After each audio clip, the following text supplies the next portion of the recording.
Shangela, Laquifa Wadley. I would know that hair anywhere.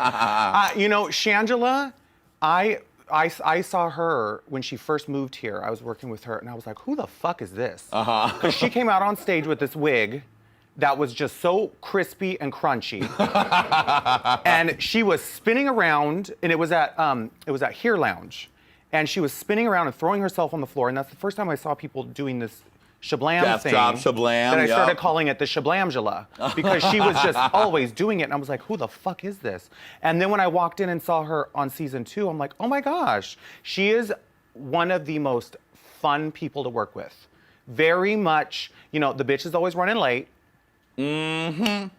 But when she gets there, you are so happy she's finally there, because you're like, bitch, we get to work together. I don't get to see her as much, but I just signed on with her agency, Say What Entertainment. All right. So we only talk through text or emails. But maybe you'll go on tour together. Maybe we will. All right. Say what? Look at her.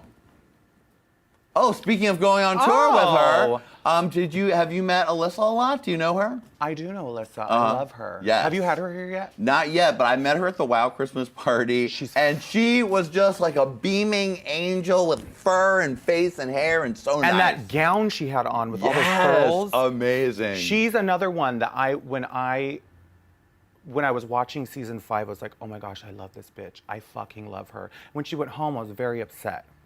And then when I finally met her, I was so starstruck, I could barely like talk to her. I'm like, oh my gosh, it's Alyssa Edwards. I was like, can you do the thing for me, please? Do the thing. And so and another one, whenever we work together, it's those Texas hoes.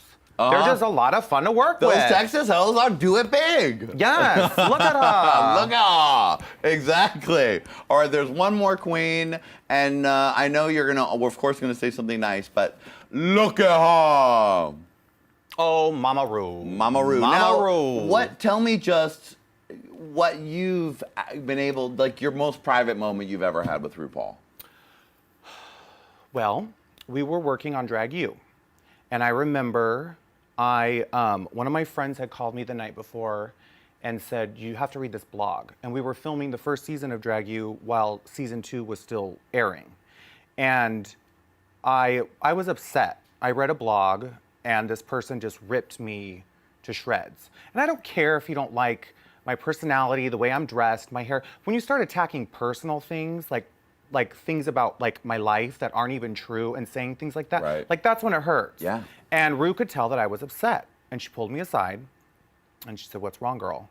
And it was almost kind of like a snap out of it, bitch. Yeah. But so I told her, and she said, "Never read any blog online. Do not Google yourself. Do not look yourself up, because you will sit there in a slum, in a K-hole, in a fucking internet K-hole. Yes, a comment hole. We're like, fuck. So I took that to heart, and I had to try and train my mother, my sister, my boyfriend, my friends, don't read stuff, because you're gonna read something that someone says, and you know, it's just, you can say I'm ugly, that you don't like me, but when you start to say personal things, it's when it sucks. Yeah. So Ru, you know, telling me that made me go, okay, and I've never done it since. When Ru says it, you gotta do it. Do what she say and do what she do. Yes.